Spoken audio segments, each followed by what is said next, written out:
有的国家肆意插手他国的内政和地区事务。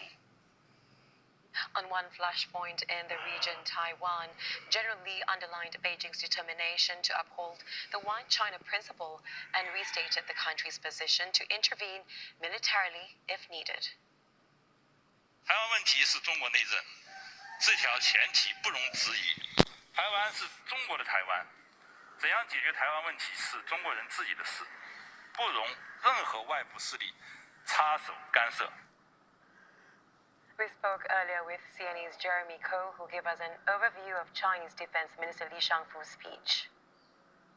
Two main points really. One is to reassure countries who might be concerned about the intentions of the People's Liberation Army, particularly after record spending and increase in military spending by China. And second, several veiled attacks, very thinly veiled attacks against the United States. Basically, China is asking the United States to stay out of the region and to mind its own business, even though it didn't name the U.S. explicitly by name. Now, General Li said that China is strongly opposed to placing one's own interests above that of others and pursuing one's own security at the expense of others. So basically, he's repeating several talking points which China has been talking about for the last few months and years. So he said one country has willfully interfered in other countries' internal affairs, and he says that China on its part is committed to promoting cooperative, collective, and common security in the region on the basis of mutual respect. And he also said that throughout its 5,000-year-old history, China has, has always valued peace and harmony, and has one of the best peace records among major countries. This in a bid to reassure countries who might be concerned about the rise of China as well as its military. And he said that he also warned that China will never hesitate to defend its legitimate interests and rights, as well as sacrificing its country's own core interests. And Taiwan is the core of China's core interests. And he said that some foreign forces have attempted to contain China with Taiwan and interfere in China's internal affairs. And he also pointed to this big power which has repeatedly sold weapons to Taiwan, providing military training assistance to Taiwan, and conducted a series of exchanges with Taiwan as well. This is a thinly veiled swipe at the United States. He said that China will not hesitate for a second, and it will fear no opponents to resolutely safeguard its national sovereignty and territorial integrity, regardless of cost. But he also said that China is ready to work with all countries to ensure stability in the Asia-Pacific. Let's have a listen. 面对当前严峻复杂的国际安全形势，我们需要的是持续稳定的亚太，而不是动荡不宁的亚太。中方愿意以各方强化亚太命运共同体的意识，推动区域安全合作健康发展，努力建设开放、包容、透明、平等的地区安全合作架构。General Li also said that China is open to communication with the U.S., but he called for mutual respect. Tell us more.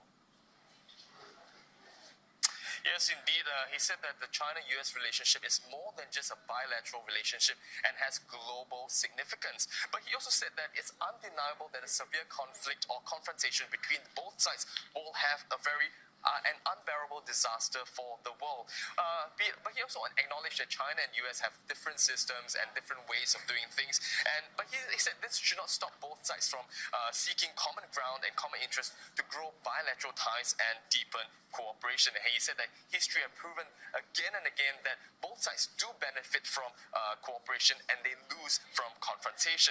And he says that China seeks to develop a kind of major country relationship with the US, and for the US to act with sincerity. And, in response to a question on why he did not agree to meet with US Defense Secretary Lloyd Austin on the sidelines of this Shangri-La dialogue in Singapore, he said that that's because the US needs to act with sincerity before such a meeting can take place. As we all know, both men did meet very briefly on Friday, but there were no substantive exchanges between both sides. So General Lee said that he hopes that any future exchanges will be based on mutual respect, and that is a very fundamental principle for China. Also at the Shangri-La Dialogue is Admiral Robert Bauer, chair of the Military Committee of NATO. CNE's Look Wei Su asked him about relations between the Security Alliance and China and what it could mean for a potential rules-based international order. It's great to be able to talk to you about what we have done in this conference and about NATO in general. Dialogue is extremely important, especially on the military-to-military level, because through that dialogue, we actually try to prevent misunderstandings, miscommunication, and that actually nothing happens that is unintended.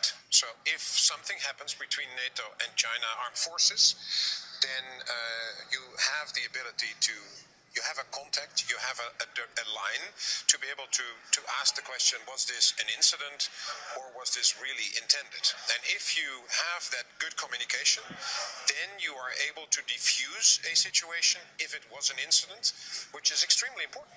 And I think that is the essence of the military-to-military discussions that we had this morning. All right. In other words, what you're saying is that things can happen at the tactical level that may be unintended at the leadership level. And Yes. with this kind of dialogue, you can address leaders face-to-face or at least on the telephone and sort these things out. Exactly. But there are some things... And you need to know each other for that, to actually reach out and to be able to connect quickly. So put a And face to a voice. Say again? To be able to put a face to a voice. Yes, relations are always built on trust. So it is important to know each other and to respect each other despite the differences. And that is something else. Oh, there's a very real difference here. I think we heard the Chinese defense minister speaking this morning, talking about, and I quote him, the so-called rules-based order.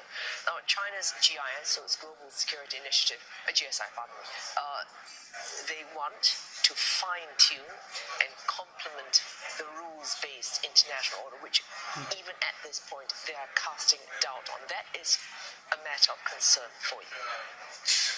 Well, it is interesting because for us, the rules-based international order is exactly the same as the international rules the Chinese defense minister is talking about.